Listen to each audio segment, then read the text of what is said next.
Hello dear kids, welcome back to my channel. कैसे हैं आप सब बच्चों? उम्मीद करती हूँ बच्चों आप सब अच्छे होंगे, स्वस्थ होंगे, सुरक्षित होंगे। तो ये देखिए बच्चों, आज का जो हमारा वीडियो है वो है 4th क्लास के स्टूडेंट्स के लिए। यहाँ पर आप मेंशन कीजिए अपनी क्लास के साथ अपना सेक्शन, यहाँ पर लिखिए अपना नाम और यहाँ पर आपकी टीचर का नाम। बच्चों हमारी वर्कशीट है आज की इंग्लिश की वर्कशीट और ये वर्कशीट नंबर है 125। ठीक है, आपकी ये 5 दिसंबर की वर्कशीट है बच्चों। तो चलिए बच्चों हम अपना आज का ये वीडियो शुरू कर लेते हैं। Hello students, today is world soil day. Imagine if you had a bag full of toffees, would you eat them all in one day or eat slowly, keeping some for the future? Yes, you will eat them one at a time. Well, we keep the things that are precious to us safe for the future. You know that all trees, plants, fruits, and vegetables need soil to grow. Without soil, there will be no plants, and so there will be no food. Therefore, we must help protect the soil just like we saved our toffees for another day.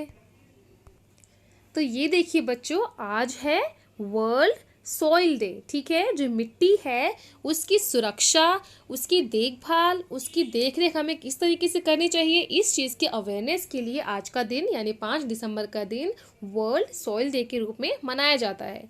ठीक है बच्चों, imagine कीजिए आपके पास एक bag भर की toffees हैं। ठीक है, तो आप उसका क्या करोगे? आप उनको एक ही टाइम में एक ही दिन में ख़त्म कर दोगे या आप उसको 1 बाय 1 खाओगे और आगे के लिए रखोगे कि आज अभी इतना खा लेता हूँ, फिर इसको कल खाऊंगा, फिर उसको उसके बाद खाऊंगा, इस तरीके से? या आप सारा एक ही दिन में खा लेते हैं?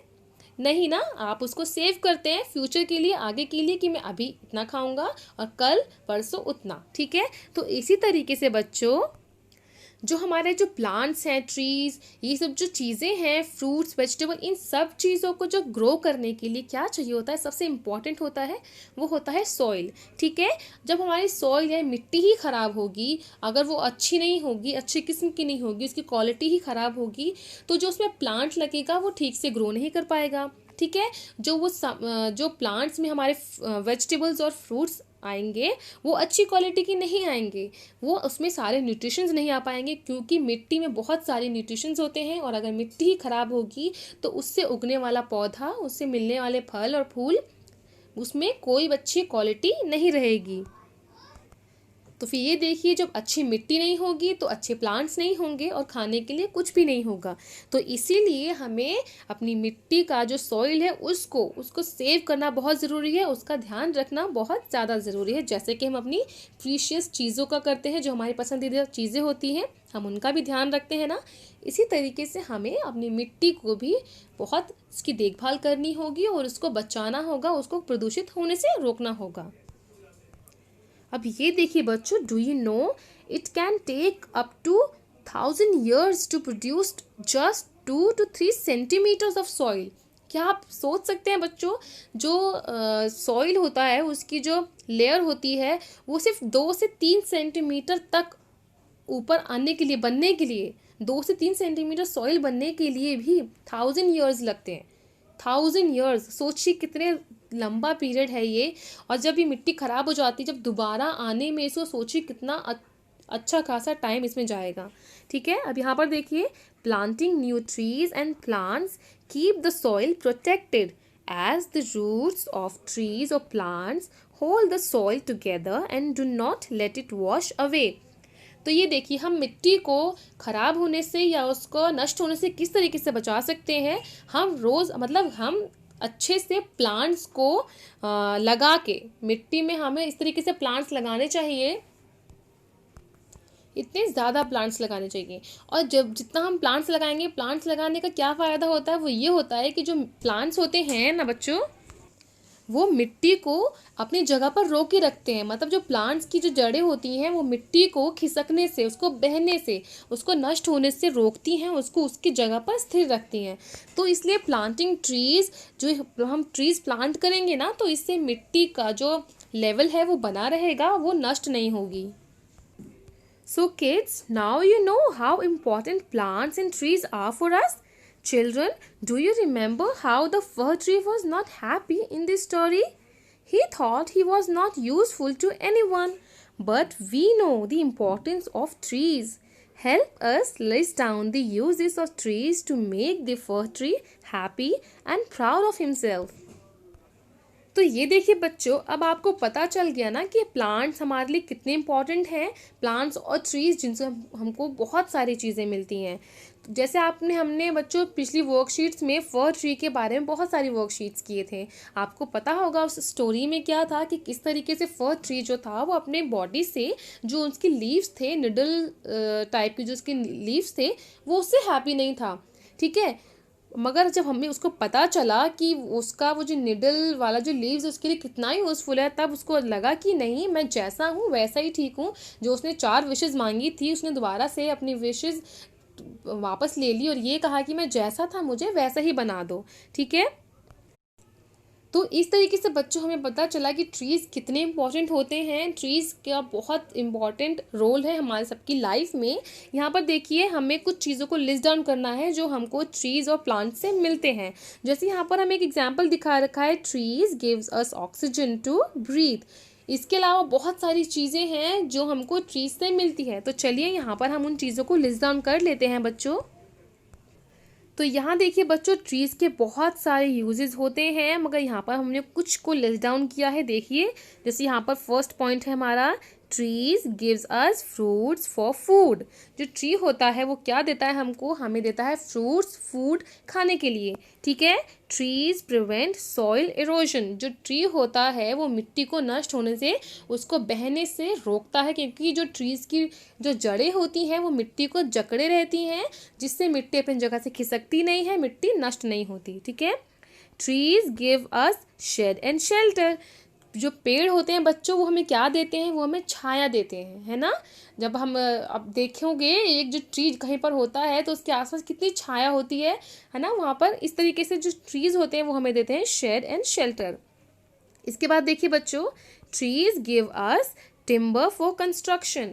कई जगहों पर घर बनाने के लिए लकड़ियों का इस्तेमाल होता है, जिनको हम टिम्बर बोलते हैं। ठीक है, उनको टिम्बर के रूप में काट दिया जाता है। जो पेड़ होते हैं उनकी जो तना होता है उसका इस्तेमाल होता है कंस्ट्रक्शन के लिए, टिम्बर का इस्तेमाल होता है।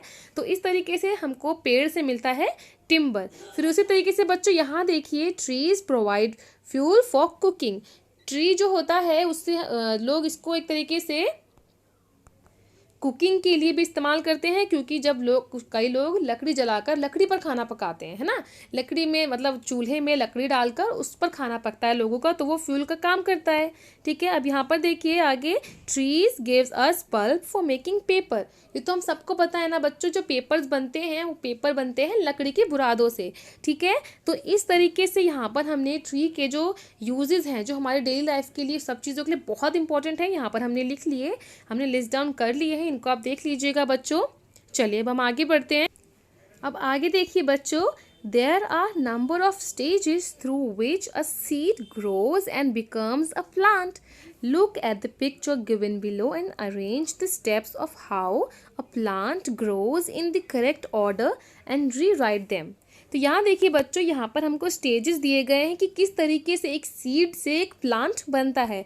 ठीक है, और यहाँ पर जो स्टेजेस हैं इनको जंबल किया हुआ है। इन जो वो जो हमारे पैराग्राफ्स हैं इनको ऊपर नीचे लिखा हुआ है। अब हमको इनको बिल्कुल करेक्ट ऑर्डर में अरेंज करके दोबारा से लिखना है। तो चलिए हम लिखते हैं बच्चों। तो पहले हम देख लेते हैं बच्चों, यहाँ पर सबसे पहले ये सारे सेंटेंसेस। यहाँ पर फर्स्ट सेंटेंस देखिए, leaves and flowers appear on the plant. ठीक है, फिर सेकंड देखिए, water the seed regularly and put it out in the sunlight. जैसे यहाँ पर फर्स्ट है, जो लीव्स और फ्लावर्स होते हैं वो क्या हुआ, वो प्लांट में दिखने लगे। सेकेंड हमारा सेंटेंस है वो है कि जो हमारा सीड है, जो हमारा प्लांट है, उसको रेगुलरली पानी डालें और उसको धूप दिखाते रहें। फिर थर्ड सेंटेंस देखिए बच्चों हमारा, अ न्यू प्लांट कम्स आउट। एक नया पौधा निकल के बाहर आने लगा, निकलने लगा। ठीक है, उगने लगा। फिर फोर्थ देखिए, a new plant starts to grow. अब यहाँ पर इसका मतलब है कि जो नया पौधा है वो बढ़ने लगा धीरे धीरे। उसके बाद जो लास्ट स्टेज यहाँ पर है, a seed is planted in the soil. मिट्टी के अंदर बीज को डाला गया, एक बीज को डाला गया। देखिए यहाँ पर स्टेजेस भी दिखा रखे हैं। ये रहा बीज और ये है हमारा पॉट। उसके अंदर यहाँ पर इस पिक्चर में इसको हम पानी डाल रहे हैं और सूरज दिखा रहे हैं। अब धीरे धीरे यहाँ पर हमें क्या दिख रहा है, यहाँ पर हमें ये ग्रो होते हुए दिख रहा है। फिर उसके बाद हमें यहाँ पर क्या दिख रहे हैं बच्चों, यहाँ पर प्लांट निकलने लगा। फिर यहाँ पर हमें धीरे धीरे ग्रो करते हुए दिखने लगा। और जो ये स्टेज है लास्ट स्टेज, इसमें क्या हुआ, यहाँ पर हमको फ्लावर्स भी दिख रहे हैं और प्लांट में, और यहाँ पर हमें इसके लीव्स भी दिख रहे हैं। ठीक है, ये बन गया, एक पौधा हमारे सामने बनकर तैयार हो गया। तो इसी स्टेज को बच्चों हमें अरेंज करके लिखना है। तो चलिए यहाँ पर हम इनको नंबरिंग कर देते हैं ताकि आप इनको आराम से लिख सकें। तो बच्चों इसमें सबसे पहला स्टेप जो आएगा वो ये होगा कि एक बीज को पौधे में डाला गया, पॉट में डाला गया प्लांट करने के लिए।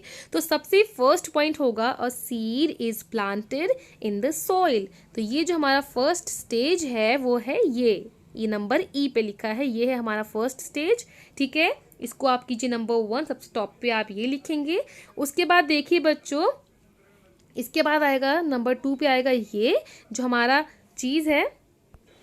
स्टेज 2 हो जाएगा water the seed regularly and put it out in the sunlight. हमने बीज को पौधे उसमें डाल दिया पॉट में। उसके बाद हमें क्या करना है, सीड को रेगुलरली पानी डालना है और उसको धूप दिखानी है। ठीक है, तो ये हो जाएगा हमारा स्टेज 2। इसको हमने नंबर 2 डाल दिया। अब देखिए बच्चों आगे, अब जैसे कि आप यहाँ पर देख रहे हैं ये जो स्टेज 3 है, ये क्या है, इसमें क्या होगा, अ न्यू प्लांट कम्स आउट, एक नया पौधा निकल के आने लगा। ठीक है, तो नंबर 3 पे जाएगा ये वाला पॉइंट। यहाँ पर आप नंबरिंग कर दीजिए इसको नंबर 3। ठीक है, इसके बाद देखिए बच्चों इसके बाद का स्टेज क्या है, इसके बाद का स्टेज है a new plant starts to grow. जो नया प्लांट था वो बढ़ने लगा धीरे धीरे। ठीक है, जो नंबर 4 हमारा है वो आएगा ये वाला पॉइंट आ जाएगा, डी प्लांट आ जाएगा, पॉइंट आ जाएगा नंबर 4। फिर इसके बाद आएगा बच्चों स्टेज 5, वो होगा ये leaves and flowers appear on the plant. इसको आप लिखिए नंबर 5। जो हमारा ये वाला स्टेज है वो ये रहा। ठीक है, नंबर ए पे लिखा है नंबर 5 वाला स्टेज। तो देखिए बच्चों मैंने इनकी नंबरिंग कर दी है। ये है नंबर 1, फिर नंबर 2, फिर 3 ये वाला आएगा पॉइंट, 4th पॉइंट ये और 5th पॉइंट ये। इसको आप इसी हिसाब से सीक्वेंस में लिखिए कि नंबर 1 पे आपको ये लिखना है और नंबर 5 पे आपको ये लिखना है। तो ये हो गया एक प्लांट का स्टेजेस। ठीक है, तो बच्चों इसी के साथ हमारा वीडियो भी कंप्लीट हो गया है।